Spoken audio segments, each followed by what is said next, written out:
Bonjour à tous. D'abord, merci. Ah, non, ça c'est le. On a des petits problèmes techniques depuis ce matin, mais on les résout au fur et à mesure. On les résout en marchant. Donc, je disais bonjour à tous et merci aux organisateurs, merci à Xavier de cette invitation. Je suis très contente de vous rencontrer tous. J'espère qu'on aura du temps pour échanger.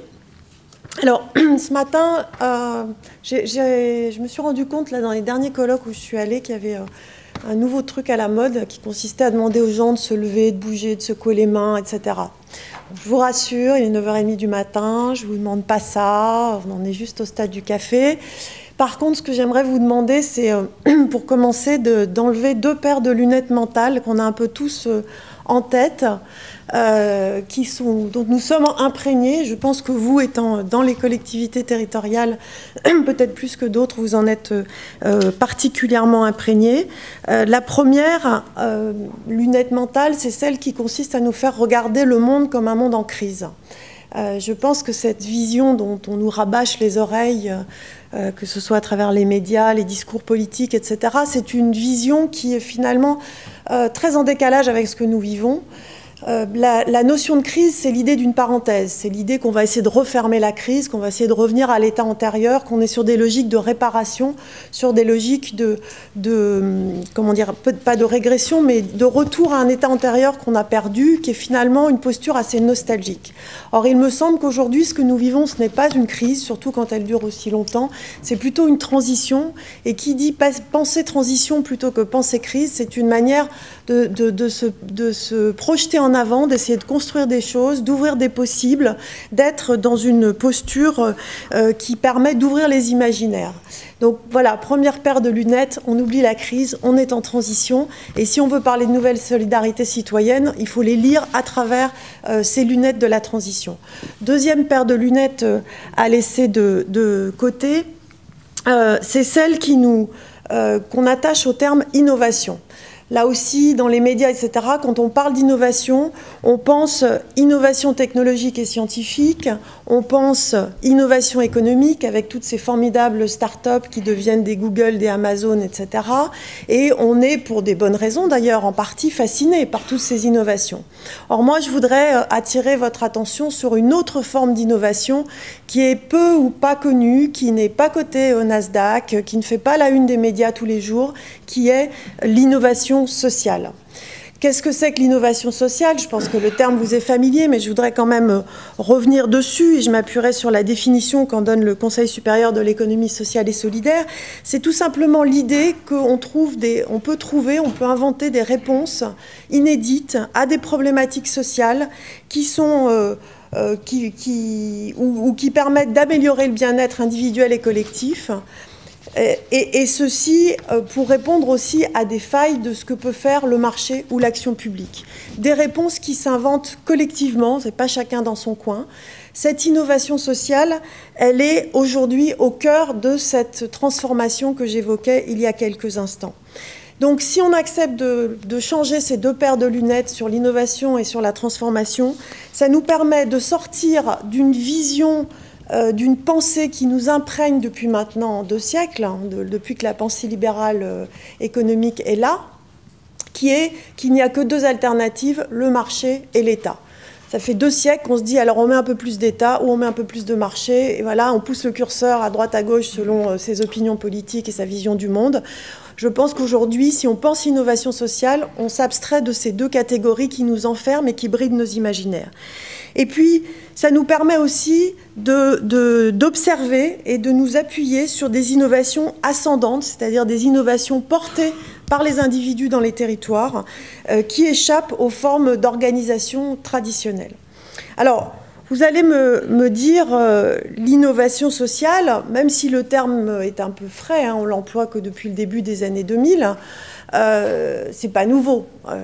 Quand on pense au modèle associatif, au modèle coopératif, au modèle mutualiste, tous ces gens qui sont engagés dans ces formes d'organisation qui datent du milieu ou de la fin du 19e siècle. Hein, par exemple, la Ligue de l'enseignement éducation populaire, c'est 1866 de mémoire. le système, les associations, c'est la loi 1901, mais il y avait des précédents avant, etc. Tout ça, finalement, n'est pas nouveau. Ces gens-là avaient déjà, à l'époque, pensé comment on organise des échanges non marchands, comment on a un autre rapport à la production, aux moyens de production, à leur propriété, comment on peut organiser autrement nos flux de consommation et d'échange, etc., etc. Et alors, qu'est-ce qui change ? D'abord, première chose, et peut-être que c'est quelque chose qu'on oublie un peu, merci, c'est gentil, merci beaucoup. On oublie un peu, c'est que ce secteur dit de l'économie sociale et solidaire se porte très bien. Ça, c'est quelque chose à se rappeler. Aujourd'hui, on a quand même, pour prendre uniquement des chiffres français, on a 1,3 million d'associations en France qui ont 2 millions de salariés. On a environ 40% de la population française qui, de près ou de loin, est impliquée dans une forme associative. Et on assiste à une croissance du nombre d'associations déclarées qui, sur les 10 dernières années, on est à plus 25%. Du côté des coopératives, pour prendre un second exemple, alors évidemment, ça n'a rien à voir avec les chiffres de l'économie marchande traditionnelle, mais enfin, on a aujourd'hui quand même près de 50 000 personnes qui travaillent dans des coopératives, et entre 2008 et 2012, il y a eu près de 1000 créations de nouvelles coopératives. Donc, un secteur qui se porte bien. Donc, qu'est-ce qui change ? Eh bien, c'est entre autres l'arrivée du numérique qui va percuter toute cette innovation sociale historique que nous connaissions et qui va en transformer les formes d'intervention et les possibilités d'intervention. Quand je dis le numérique va, c'est une approximation de langage. Ce qui est important, c'est jamais la technologie seule qui produit quelque chose. C'est la manière dont nous nous emparons, dont nous faisons société autour d'une technologie. Il y a toujours un rapport itératif, un aller-retour entre technologie et la manière de faire société, la manière de construire nos sociabilités, la manière de construire nos organisations et de penser le monde. Donc aujourd'hui, on est dans un moment assez passionnant puisque cette innovation sociale historique rencontre le numérique. Et qu'est-ce qui change ? Le numérique, de façon générique, on verra après comment ça se traduit sur les nouvelles solidarités citoyennes et les formes d'innovation sociale, mais le numérique, c'est, je dirais, 4 changements majeurs. Un premier changement qui est la possibilité de libérer un potentiel d'expression. Vous savez que le web est inscriptible, chacun d'entre nous peut écrire sur le web ou poster des choses sur le web. Aujourd'hui, on considère qu'il y a environ 40% des internautes dans les pays occidentaux qui participent de cette construction du web. Alors quand je dis inscription, ça peut être un like sur Facebook, comme ça peut être un article ou une vidéo, etc. Peu importe le médium, mais par rapport au modèle historique, et je sais que vous êtes particulièrement bien placé pour le savoir, qui était celui des médias descendants et contrôlés, on est sur une explosion des modes de communication, on est sur une perte du monopole de la parole, et ça c'est vraiment une révolution qui vous touche, vous, bien entendu, en tant que communicant, mais qui va aussi toucher les acteurs dont nous voulons parler ce matin. Et ce qui est intéressant aussi, c'est que ce potentiel d'expression, il fait un retour en ce moment vers le monde matériel. Qu'est-ce que je veux dire par retour vers le monde matériel ? Je pense qu'il ne vous aura pas échappé qu'il y a une mode en ce moment, mais je pense que c'est beaucoup plus qu'une mode, du bricolage, de ce qu'on appelle, alors un bricolage augmenté du numérique, ce qu'on appelle le do-it-yourself, avec notamment ce qui se passe dans les Fab Labs, dans ces nouveaux lieux qui sont équipés de toute une série d'outils comme des imprimantes 3D, plus des outils traditionnels, des perceuses, des fraiseuses, etc., où on voit émerger des nouvelles formes de créativité. Et ça, c'est vraiment, alors encore une fois, on est sur des phénomènes qui préexistaient au numérique, mais qui s'augmentent avec le numérique et se transforment avec le numérique. Deuxième changement, avec le numérique, alors quand je dis numérique, j'aurais dû le préciser, c'est un terme générique que j'emploie pour couvrir à la fois la numérisation de l'information, mais aussi toutes les infrastructures réseau qui permettent la circulation de ces informations. Donc je ne reprécise pas à chaque fois Internet, plus web, plus numérique, etc. Deuxième caractéristique, nous sommes maintenant, grâce au numérique, face à des organisations réticulaires, beaucoup plus horizontales, où les échanges peuvent s'organiser d'individu à individu, ce qu'on appelle souvent de pair à pair, Et on voit cette horizontalité va transformer à la fois la manière dont on vit les choses à l'intérieur d'une organisation, c'est-à-dire que les hiérarchies vont avoir tendance à s'écraser, les communications vont pouvoir se faire de manière plus directe, donc ça change beaucoup de choses sur le rapport au pouvoir, par exemple, sur les questions de management, d'organisation interne des entreprises comme des services publics, comme des associations, comme de toute structure, mais surtout, en dehors des organisations, on assiste à des mouvements massifs de désintermédiation. C'est-à-dire qu'il y a des acteurs qui, historiquement, je l'ai déjà dit pour les médias, mais c'est vrai pour des tas d'autres secteurs, qui tenaient en quelque sorte un secteur d'activité, eh bien, se trouve désintermédié. Je n'insiste pas trop sur ce point parce que je pense que les deux autres intervenants devraient logiquement, en tout cas Anne-Sophie devrait en parler, j'imagine, de ces désintermédiations. Mais de fait, on voit des nouvelles manières de consommer. Un seul exemple, Le Bon Coin. Hein, vous achetez et vous vendez directement de consommateur à consommateur. Vous connaissez tous cet exemple. Mais on pourra certainement en citer tout à l'heure. Et si Anne-Sophie ne le fait pas, j'y reviendrai. Troisième changement, c'est un autre rapport à l'espace qui est assez paradoxal parce qu'en fait, ce qui nous saute aux yeux avec le numérique, c'est une forme de déterritorialisation. Évidemment, le premier secteur qui a saisi la déterritorialisation propre au numérique, c'est la finance, hein, qui est devenue mondialisée grâce aux technologies. Et cette déterritorialisation, elle est possible dans des tas d'autres champs, notamment dans les sociabilités. Aujourd'hui, enfin, historiquement, on se rencontrait de façon virale, mais de personne à personne, où on allait rencontrer une personne qui nous avait été indiquée par une troisième personne. Mais aujourd'hui, on peut, grâce au réseau, entrer en relation avec des inconnus. C'est quelque chose qui change profondément nos sociabilités. Et en même temps, j'insiste sur ce point, ce rapport à l'espace, c'est un petit peu ce qui s'est passé aussi historiquement avec le téléphone. Hein. On pensait que les gens ne se parleraient plus parce qu'il y avait le téléphone qui resterait chez eux. Ça, c'est la légende 100 fois rabâchée. Mais on peut penser aussi que finalement, avec le numérique, on s'abstrait du territoire. Et bien, en fait, ce qu'on observe, c'est très exactement le contraire, tout en ayant des possibilités nouvelles de déterritorialisation. Je m'excuse, je vais essayer de chasser le chat définitivement. Tout en ayant des possibilités nouvelles de déterritorialisation, on s'aperçoit qu'il y a en même temps des nouvelles sociabilités très fortes qui se construisent dans les territoires avec des nouveaux besoins de proximité. J'y reviendrai tout à l'heure. Quatrième et dernière grande mutation liée au numérique, les ressources. Quand je dis ressources, ce sont les informations au sens général, les ressources immatérielles, que ce soit des données, que ce soit des contenus culturels, que ce soit des savoirs, des connaissances, etc. Toutes ces ressources immatérielles, en étant numérisées, se détachent de leur support. Hein, elles se détachent du CD, de la cassette, du livre, etc. Et se détachant de leur support, elles peuvent circuler et être reproduites à l'infini avec ce qu'on appelle en économie un coût marginal tendant vers zéro, c'est-à-dire avec un coût proche minimal. Et ça, c'est quelque chose qui est vraiment une révolution en soi. Pourquoi ? Eh bien parce que cela va naturellement encourager des pratiques de partage. À partir du moment où ça devient simple de faire circuler une ressource, un savoir, une idée, une œuvre, eh bien naturellement, on va avoir envie de la partager et cela va donner naissance à des échanges non marchands sur lesquels je reviendrai. Alors, en quoi ça concerne nos nouvelles solidarités citoyennes dans les territoires ? Et pourquoi ce numérique a à voir avec tout ça ? Je vais essayer de vous le montrer à travers une série d'exemples et surtout en vous montrant différents axes du changement pour l'innovation sociale.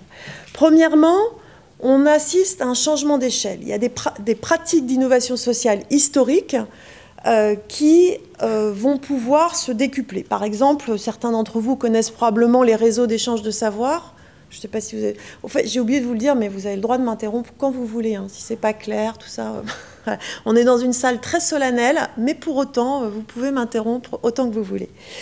Donc les réseaux d'échange de savoir, c'est quelque chose qui n'est pas nouveau, ça existe en France depuis les années 70, hein, c'est ces pratiques en quelque sorte de bourses locales de savoir dans lesquelles je donne un cours d'anglais contre un cours de pâte à roulettes, et il y a des milliers de personnes en France dans tous les territoires qui pratiquent ces réseaux d'échange de savoir.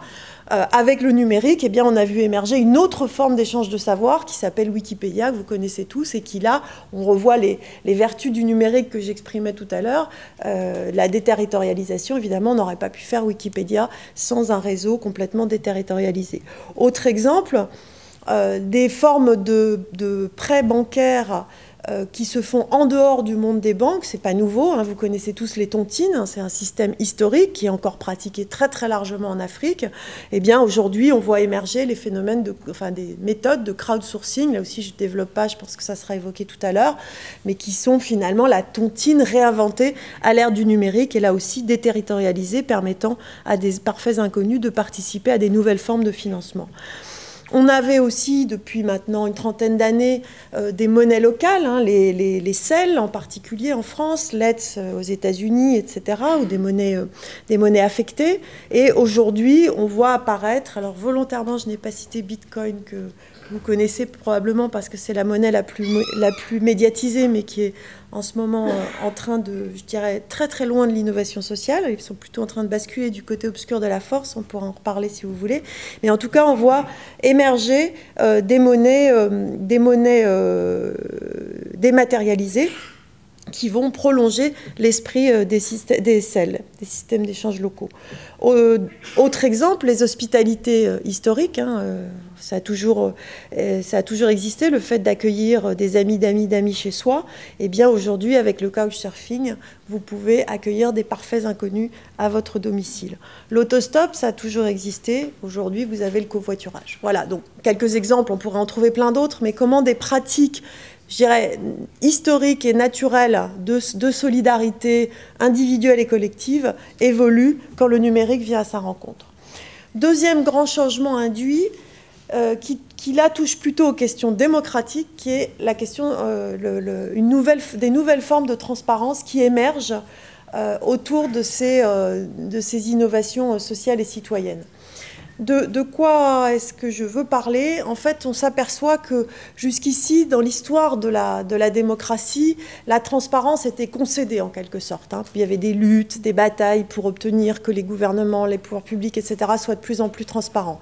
Aujourd'hui, on arrête d'attendre que la transparence augmente et on conquiert la transparence. Les nouvelles formes d'organisation citoyenne vont elles-mêmes à la recherche de cette transparence. Un exemple ici, Safecast, qu'est-ce que c'est? C'est un collectif qui s'est créé au Japon, mais qui maintenant est mondialisé, qui organise des mesures sur le terrain de radioactivité, de manière à avoir des données objectives sur la radioactivité. Évidemment, ce réseau s'est créé après la catastrophe de Fukushima.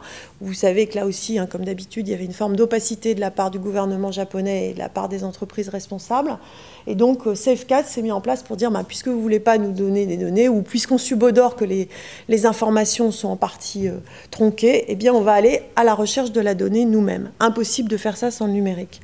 Autre exemple, venu d'Inde, ce site qui s'appelle I Paid a Bride. Vous savez qu'en Inde, la corruption est un problème récurrent. Il y a tout des campagnes avec quelques grands leaders gandhiens qui essayent de lutter contre cette corruption.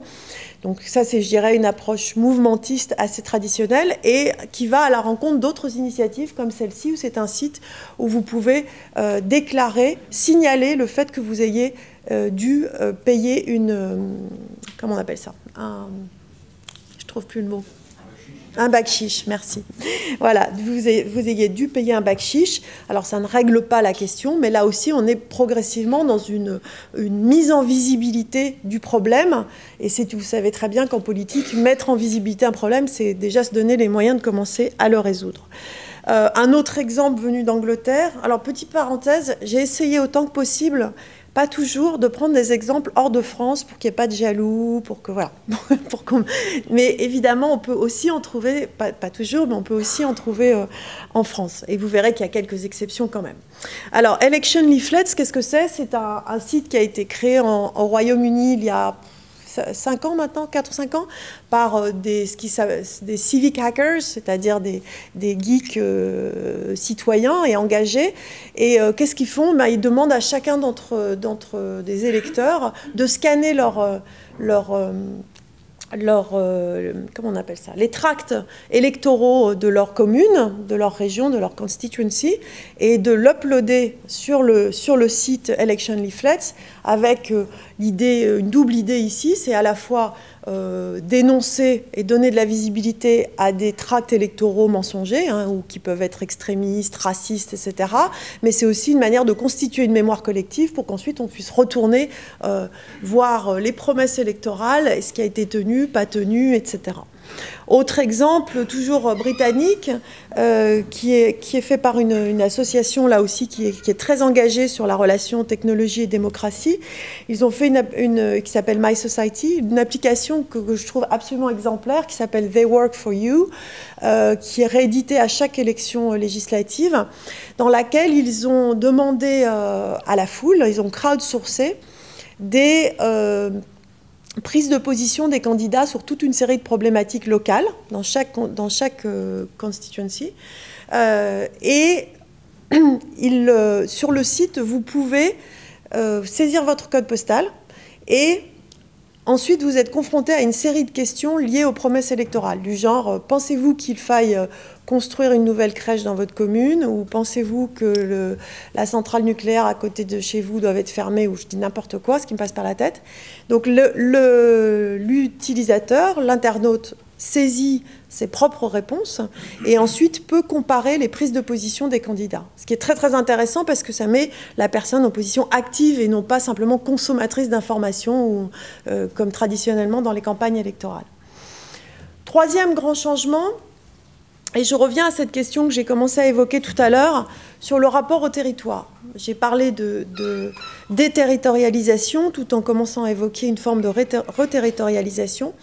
On s'aperçoit de quelque chose qui est presque contre-intuitif, c'est que plus on va dans la dématérialisation, plus on achète en ligne, on commande ses fiches d'état civil en ligne, on organise ses déplacements en ligne, etc., etc., plus on a besoin, plus les gens ont besoin de trouver des médiations dans les territoires et de reconstruire de la proximité. Donc on a une espèce de double mouvement qui est assez fascinant, avec toute une série de lieux qui s'ouvrent et qui vont permettre finalement de trouver un nouvel équilibre entre dématérialisation et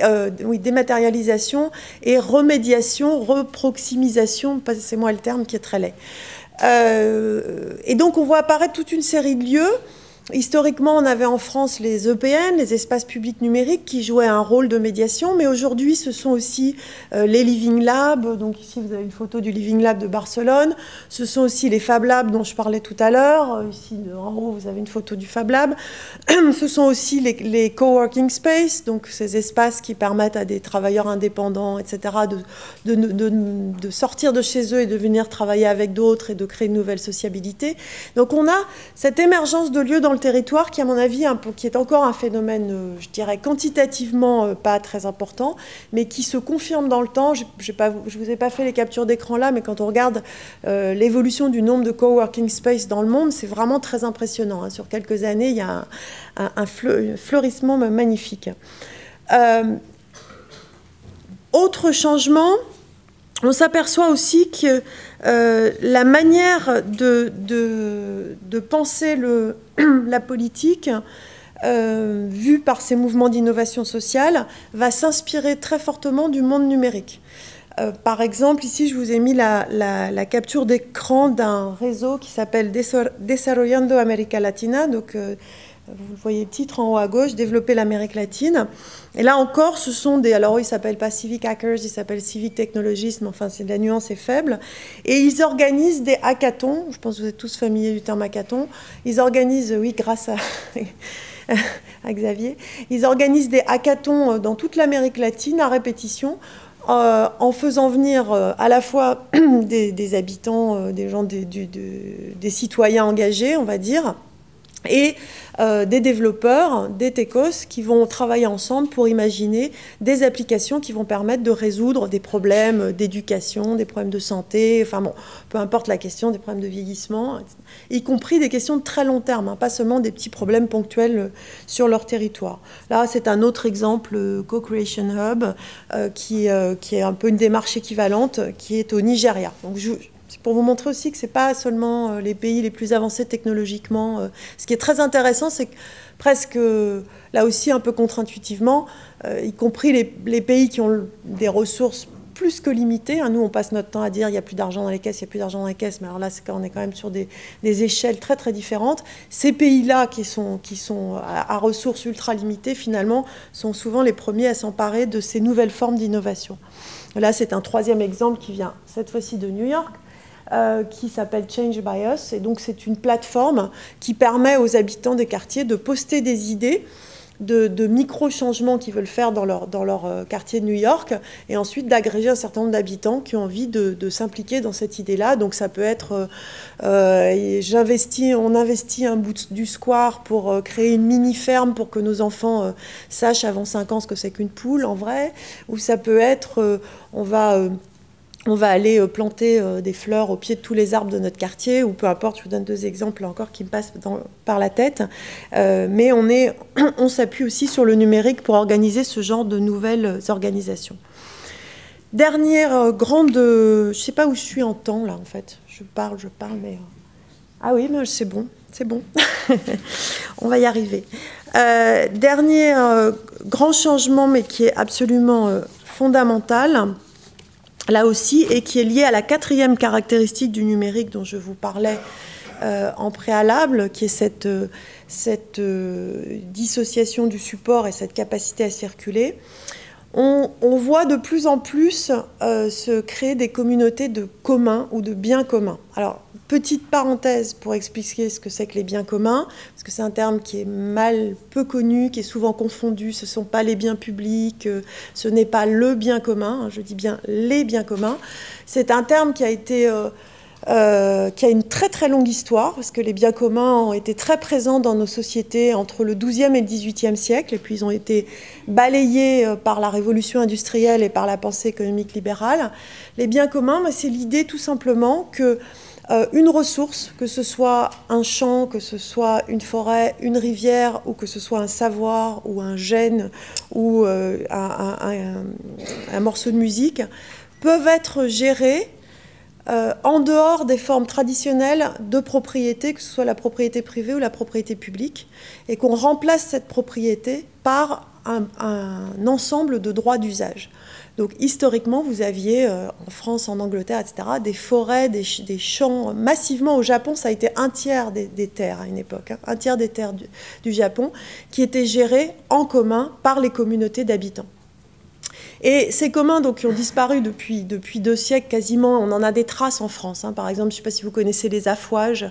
Les affouages, c'est une gestion en commun des forêts qui existe, y compris reconnue dans notre droit. Si vous allez dans la ville du Puy, dans la région du Puy, vous verrez qu'il y a encore des fours qui sont gérés sous cette forme-là. Mais enfin, on est quand même dans la réminiscence. Eh bien, ces communs reviennent très très fortement dans nos sociétés avec le numérique pour les raisons que j'évoquais tout à l'heure. L'exemple le plus typique, c'est Wikipédia. Wikipédia est un commun de la société de l'immatériel. Hein. C'est une ressource qui est gérée par une communauté très très large, en l'occurrence, de millions de personnes, de milliers de personnes. Mais on pourrait citer aussi OpenStreetMap. Je ne sais pas si vous connaissez tous OpenStreetMap, hein, qui est l'équivalent de la Google Map, mais qui, au lieu d'être une carte qui appartient à une grande entreprise, c'est une carte qui appartient et enfin, je crois qu'il y a une structure associative derrière, mais disons que la carte est nourrie et construite sur un mode ascendant par les internautes. Et donc, voilà, dernier grand changement, multiplication des communs sur nos territoires avec le numérique. Pas que, hein, on a aussi des communs. Voilà. Alors, pour finir, que va-t-on faire avec ce que j'appelle le nouveau pouvoir d'agir des citoyens? Pouvoir d'agir, c'est la traduction que j'ai choisie, mais je ne suis pas la seule à l'avoir choisie, pour le mot anglais « empowerment ». J'aime bien cette traduction, même si elle est c'est la beauté de l'anglais, hein, c'est qu'ils ont des mots très ramassés pour donner des concepts. Pouvoir d'agir, on garde la notion de pouvoir. Je crois que c'est très important parce qu'il y a des gens qui traduisent empowerment par capacitation. Alors, outre le fait que c'est très très laid, capacitation, mais bon, c'est pas très grave ça. C'est surtout qu'on perd la notion de pouvoir. Dans l'empowerment, c'est vraiment l'idée qu'on va excusez-moi, qu'on va gagner en pouvoir à la fois individuel et collectif. Et puis, agir, c'est cette notion du MENT en anglais, c'est vraiment l'idée d'une mise en action, d'une mise en mouvement. Donc, qu'est-ce qu'on peut faire pour vous qui êtes tous les jours sur le terrain, dans les collectivités territoriales, avec ce nouveau pouvoir d'agir? Plusieurs pistes. Je pense que cette innovation sociale, si on sait, du point de vue d'une collectivité territoriale, l'accompagner, ça permet de faire évoluer la collectivité vers un rôle de plateforme facilitatrice. C'est-à-dire qu'au lieu de subir ces désintermédiations dont je parlais tout à l'heure, au lieu de les vivre comme une attaque du pouvoir historique des collectivités territoriales, au contraire, cela nous permet d'imaginer que les pouvoirs publics se repositionnent dans un rôle différent, qui est un rôle de plateforme ouverte et facilitatrice, accompagnatrice de cette innovation. Qu'est-ce que ça veut dire concrètement? Ça veut dire libérer ces données. Je pense que vous avez une session cet après-midi sur l'open data. Je pense que tout le monde est à peu près familier de l'idée d'open data, donc je ne la réexplique pas.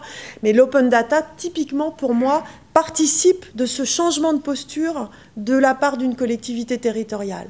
On a une richesse qui sont ces données, on la libère et on laisse les citoyens, les entreprises innover. Là, je vous ai mis un exemple volontairement, là aussi non français, qui s'appelle Code for America Brigade, qui est un exemple maintenant qui existe dans tous les États-Unis, mais à New York, la ville de New York a mis en place ce qu'ils ont appelé une data brigade, hein, de la ville, hein, pour le coup payée par la ville, qui passe son temps à imaginer des applications pour améliorer la gestion de la ville en s'appuyant sur les données de la ville. Ils travaillent avec, à travers des hackathons, etc., ils travaillent avec des citoyens, des civic hackers, etc., pour co-construire ensemble les innovations de demain. Donc on est vraiment sur des logiques d'alliance vertueuse, et plus on ouvre les données, plus on ouvre des contenus, plus on peut nourrir ce cercle vertueux. On peut aussi, toujours dans un esprit de collectivité comme une plateforme, organiser des voies de retour pour la parole citoyenne. Je pense que la plupart d'entre vous ont dû entendre parler de cette application Fix My Street, il y a aussi Fix My Transport, etc. Il y en a d'autres. L'idée, c'est que le citoyen peut aussi parler à sa collectivité territoriale, lui signaler un problème. Là, voilà, il y a un trou, il y a un nid de poule dans la chaussée à côté de chez moi, où il y a une lampe, un lampadaire dont l'ampoule ne fonctionne plus, ou des choses beaucoup plus graves, mais qui puissent remonter vers la collectivité. On peut aussi, dans cet esprit de collectivité plateforme, utiliser des dispositifs de co-construction des politiques publiques. Ça, c'est plus difficile, c'est plus ambitieux, mais ça existe. Je pense par exemple à cette association Kafka Brigade, qui, quand une collectivité est, on va dire, empêtrée dans des problèmes de management du changement, qui n'arrivent pas à faire leur mutation, la Kafka Brigade intervient à la demande de la collectivité, bien entendu, et va co-construire, va aller chercher des habitants, et vont faire des sessions de travail sur des mois, hein, pour qu'ensemble, eux comme médiateurs, la collectivité et les habitants puissent penser des nouveaux projets de développement urbain ou de réorganisation des services de la collectivité. Un autre point très important, c'est la mise en visibilité, et ça c'est particulièrement important pour vous qui êtes des acteurs de la communication, la mise en visibilité de cette innovation sociale. Je vous le disais en commençant, l'innovation sociale ne fait pas la une des journaux tous les matins. Je pense que l'intérêt d'une municipalité ou d'une collectivité locale en général, c'est au contraire de mettre en visibilité cette innovation-là, peut-être de commencer à imaginer les indicateurs de cette innovation. On souffre malheureusement d'indicateurs qui ne mesurent que les échanges marchands, grosso modo.